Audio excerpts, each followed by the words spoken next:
Pada kesempatan kali ini kita akan membahas tokoh-tokoh dan pemikirannya terkait manajemen modern.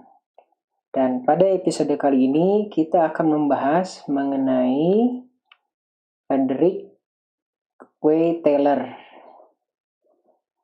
Apa pemikirannya dan siapa dia? Langsung kita telusuri di ruang tanya.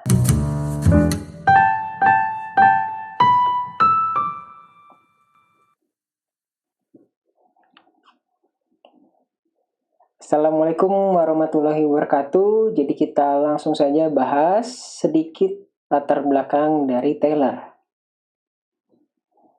Taylor ini awalnya bekerja sebagai laborer, gitu ya, pekerja atau buruh, time clerk, pengatur waktu, dan foreman atau mandor di perusahaan Midvale Steel Company. Kemudian setelah bekerja, dia menyempatkan kuliah dan lulus sebagai mechanical engineer. Dan setelahnya dia diangkat menjadi chief engineer di perusahaan yang sama. Setelah itu dia menjadi konsultan dan salah satunya di Bethlehem Steel. Yang ini akan kita bahas kasusnya ya. Nah, selanjutnya ada ilustrasi kurang lebih Bethlehem Steel. Dan kasus yang akan kita bahas yaitu perancangan skop. Ya, kenapa ya skop aja dirancang? Emang penting? Kita lihat saja kasusnya seperti apa. Jadi kasusnya seperti ini. Kita punya pekerja yang tugasnya mengangkat material ke tungku pembakaran. Tapi diangkatnya nggak perlu bergerak karena tinggal diangkat saja ke conveyor belt. Nah, material yang diangkat oleh pekerja ini ada beberapa jenis. Yang pertama adalah pasir, kemudian batu gamping, kemudian ada kokas, ada batu bara, dan ada biji besi. Pertanyaannya adalah apakah ukuran skop sebaiknya besar atau kecil? Kemudian, apakah ukuran skop sebaiknya sama atau berbeda di setiap material? Monggo yang mau di-pause dulu, dipikir. Kalau sudah oke, ya kita lanjut ya pembahasannya. Jawabannya biasanya terdiri dari dua ekstrim. Skopnya lebih baik besar, Pak. Kenapa besar? Supaya sekali ambil bisa langsung banyak. Tapi konsekuensinya jadi berat gitu ya, untuk mengangkatnya menjadi berat sekali. Oh ya sudah Pak, kecil aja supaya ringan. Tapi konsekuensinya harus banyak kegiatan mengulang ya, skop gitu. Frekuensi pengambilannya menjadi banyak. Ya udah Pak, tengah-tengah. Ya oke lah, tengah-tengah. Tapi yang penting adalah apa yang dilakukan oleh Taylor. Dia melakukan eksperimen atau scientific method dan mendapatkan kesimpulan bahwa berat ideal material yang diangkat skop adalah berkisar di 21,5 pound atau sekitar 9,75 kilo. Oke, informasinya menarik, tapi apa? Penting emang. Untuk tahu penting atau enggaknya, kita harus melihat kondisi di sebelum eksperimen. Nah, pada kondisi sebelum eksperimen, pekerja mengangkat material dengan berat bervariasi.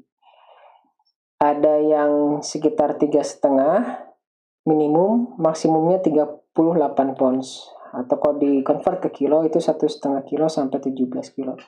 Kenapa bisa bervariasi beratnya? Karena material yang diangkat itu berbeda ya, massa jenisnya berbeda, tapi ukuran skopnya sama, sehingga beratnya pun berbeda yang diangkat meskipun skopnya sama. Nah, lalu apa yang terjadi setelah eksperimen diterapkan? Ternyata rata-rata jumlah material yang diangkat itu meningkat. Nah, kira-kira berapa peningkatannya? 10%, 20%, 30%? Ternyata peningkatannya itu dari 16 ton menjadi 59 ton per hari ya ini ya. Lebih dari 300%. Gara-gara ngoprek ukuran skop gitu ya. Lalu apa manfaatnya bagi pekerja dan manajemen? Nah, gara-gara peningkatannya tadi 300%, gaji pekerjanya bertambah akibat produktivitas yang meningkat. Di sisi lain, manajemen dapat mengurangi biaya pengangkutan material sebesar 55%. Nah, itu adalah salah satu yang dilakukan Taylor ketika dia jadi konsultan. Nah, pengalaman-pengalaman atau ilmu-ilmu Taylor itu dirangkum, gitu ya, metode-metodenya yang ia lakukan di dalam buku Principle of Scientific Management. Ya, ini saya cari di Google ada ya gambarnya kurang lebih seperti ini. Nah, pemikirannya itu terdiri atas kombinasi 4 buah prinsip. Yang pertama adalah kembangkan ilmu pengetahuan untuk setiap pekerjaan, tinggalkan rule of thumb. Rule of thumb itu ya semacam dari sananya udah begitu Pak, kita ngikut aja. Nah itu rule of thumb, tidak ada basis ilmiahnya. Jadi kembangkan sainsnya. Itu tadi eksperimen ternyata sekitar 10 kilo ya tadi idealnya. Kemudian pilih secara saintifik, lalu latih, ajar, dan kembangkan pekerja. Nah, jadi memilih pekerja itu harus berdasarkan alasan-alasan rasional gitu, bukan kekerabatan, kenal, dan misalnya dekat, dan sebagainya. Kemudian bekerja sama dengan pekerja untuk memastikan pekerjaan dilakukan sesuai hasil riset.